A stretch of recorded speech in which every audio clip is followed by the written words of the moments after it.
Breaking news pemirsa, kami mendapati laporan data statistik terbaru mengenai tren kejahatan di tahun 2022 dari Kepolisian Sektor Bogor Selatan.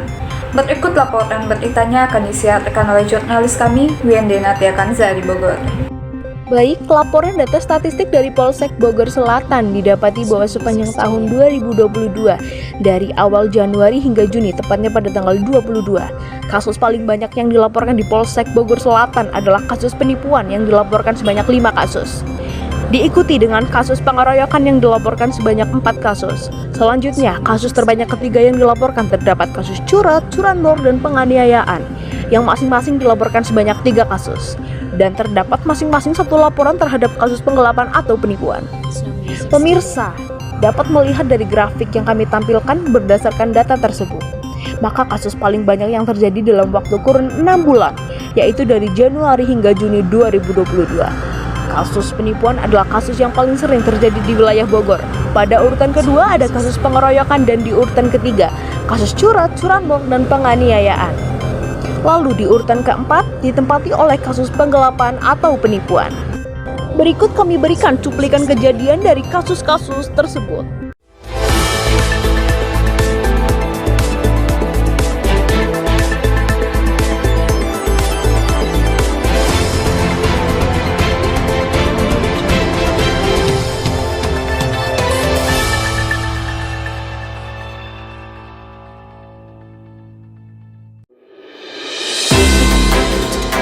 Jawa Barat ditangkap oleh Satreskrim Polres Bogor lantaran melakukan penipuan berkedok koperasi yang mengikuti 300 orang. Tak tanggung-tanggung, kerugian yang diderita mencapai 5,7 miliar rupiah.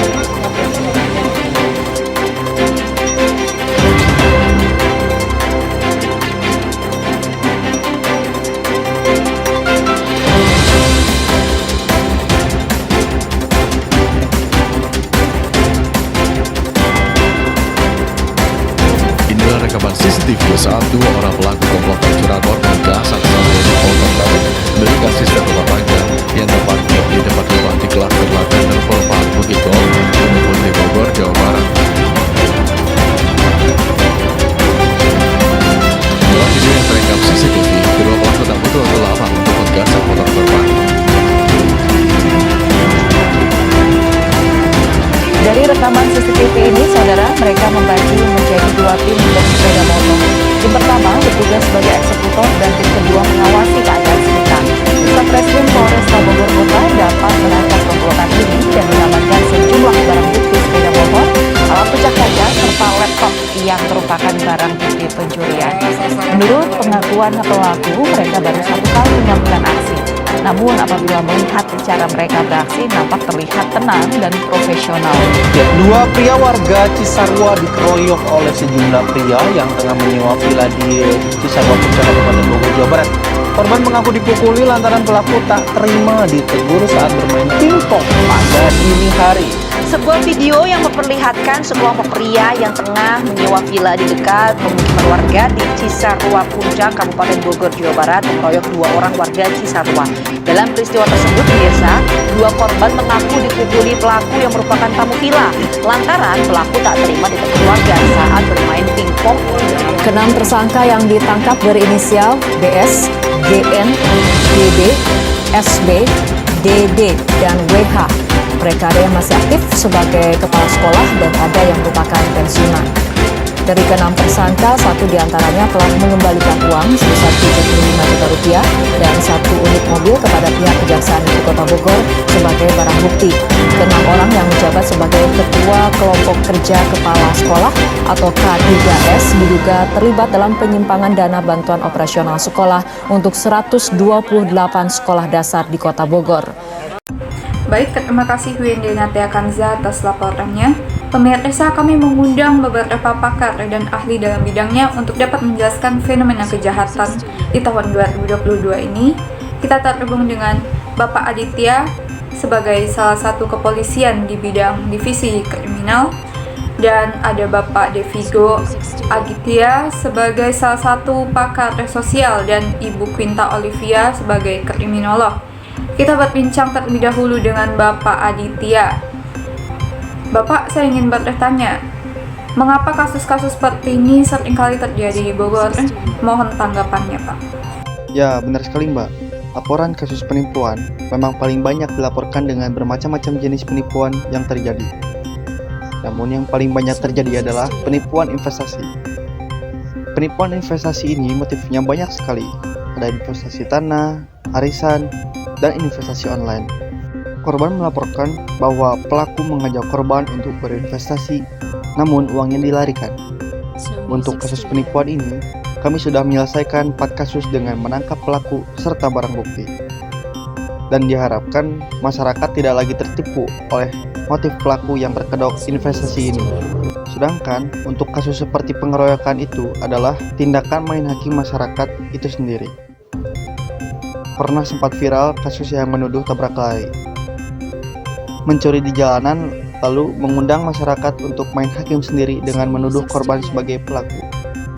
Ini adalah tanda bahwa masyarakat mudah sekali terprovokasi untuk main hakim sendiri. Untuk kasus curat dan curanmor memang menjadi kasus langganan yang sering terjadi dan masih diupayakan untuk diberantas agar tidak ada lagi laporan yang meresahkan masyarakat. Dan untuk kasus penggelapan atau penipuan itu biasanya terjadi di perusahaan-perusahaan besar yang mendapati bahwa ada karyawan yang melakukan penggelapan uang sehingga dilaporkan di kepolisian. Tapi dari semua kasus yang dilaporkan tadi, beberapa di antaranya sudah dapat kami atasi untuk selanjutnya menempuh jalur hukum di pengadilan. Terima kasih.